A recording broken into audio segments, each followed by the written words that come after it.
ConnectX, bridging strongest partnerships. Welcome to ConnectX. Today we are at Unifeeder Lanka, our long-standing partner owned by DP World Dubai. Unifeeder is a leading enabler of global trade with over 1,000 skilled employees worldwide. Unifeeder operates an extensive feeder network connecting ports from China to the Arabian Gulf, the Red Sea and Africa.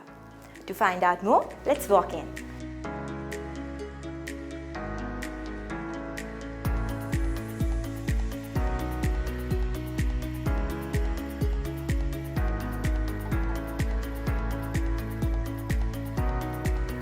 ConnectX, bridging strongest partnerships. We are delighted to introduce Mr. Marius Gomez, the Managing Director of Unifeeder Lanka, a senior shipping personality with a remarkable career spanning over 4 decades. Welcome to ConnectX, Mr. Gomez. Thank you very much, Sanjini. I'm glad to be a part of this interview. Even we are truly honored to have you on our program today, sir. So moving on to our first question, can you briefly introduce Unifeeder Lanka and give us an overview of the company? So Unifeeder was basically founded in 1977 in Denmark and was predominantly serving the European trade. They called all major ports in Europe and they ventured into this part of the world in 2019. In 2019, they started services from China through the Gulf into Africa, and subsequently in 2021, they further expand their services into the Indian subcontinent with a further footprint and a further emphasis in this region.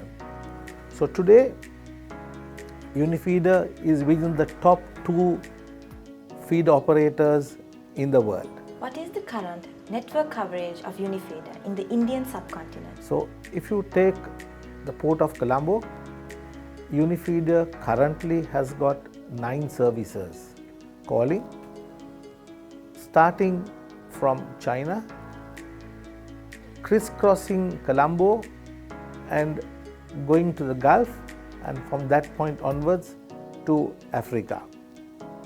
Now, there are the long-haul services and the short-haul services. So when I say the services from China up to Gulf and Africa, I'm referring to the long-haul services.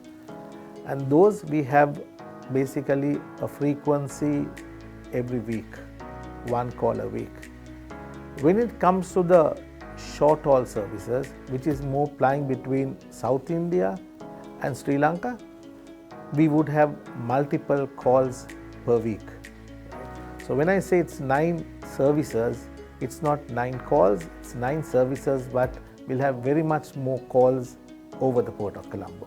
What mutual benefits have Unifeeder and Sri Lanka Ports Authority gained from this long-standing partnership? So our relationship with the Sri Lanka Ports Authority goes back to 1993, where we initially started our services over the port of Colombo. Since then, at that point of time, we basically had 1 service over the port of Colombo, doing maybe 400 to 500 TUs per month. Over the years, we gained the confidence as far as the port is concerned, and the port too gained confidence in us, and we gradually started expanding our services over the port of Colombo. Of course, I would say it had been a roller coaster ride. There were ups, there were downs over 4 decades, but I would say that we supplemented each other during this time. And that's what really made us come to this level right now. So we are talking about 500 TUs per month in 1993.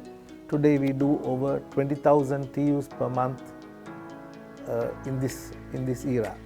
So it's a phenomenal growth, and I don't think this would have been possible if not for SLPA supplementing us and we supplementing SLPA as well. So we should thank the Port Authority for standing by us, and we too at the same time stood by the Port Authority and had our confidence, which enabled us to come to this what we are today. How does Unifeeder ensure reliable and efficient cargo flow in Sri Lanka, in its operations in Sri Lanka?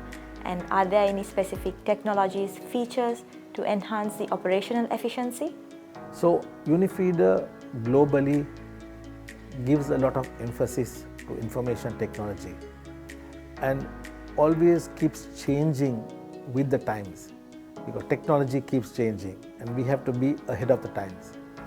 So considering that, Sri Lanka also has got much to gain by way of the technology improvement of Unifeeder globally.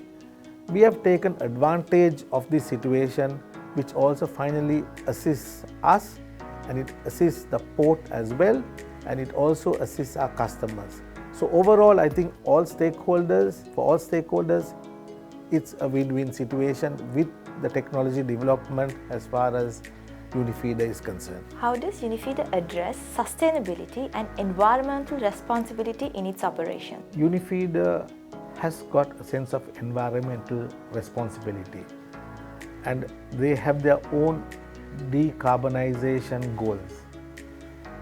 So by virtue of that, their target is by 2040 to be carbon neutral. This is ongoing, and they are confident that with these goals that they have, that they are going to reach their objectives. I hope that answers the query. What key challenges or areas of improvement does Unifeeder identify in its operations in Sri Lanka? Are there any plans to address them? So Unifeeder is quite keen, right, to expand its presence in Sri Lanka, and we are sure as the months and years go by, this will certainly be done. In fact, we are eagerly waiting for the port expansion projects that are ongoing at the moment, such as ECT, CWIT, which once they are rolling, I'm sure would be ready to bring in more services over the Port of Colombo. Are there any upcoming developments or new services which Unifeeder is considering in Sri Lanka? So we would be more than happy to bring in new services to Sri Lanka, which is always an ongoing discussion.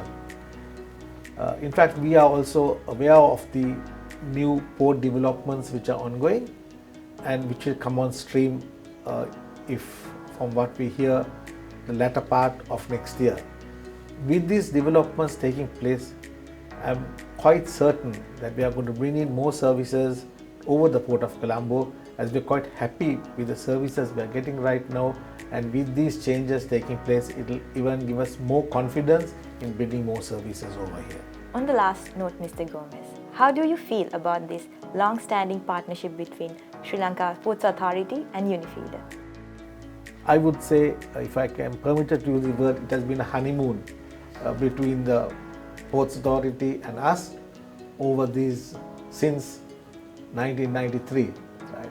And I don't think we could have grown to this extent if not for the support we have got from the Ports Authority, which gave us the confidence to be in Sri Lanka and not look at other hubs.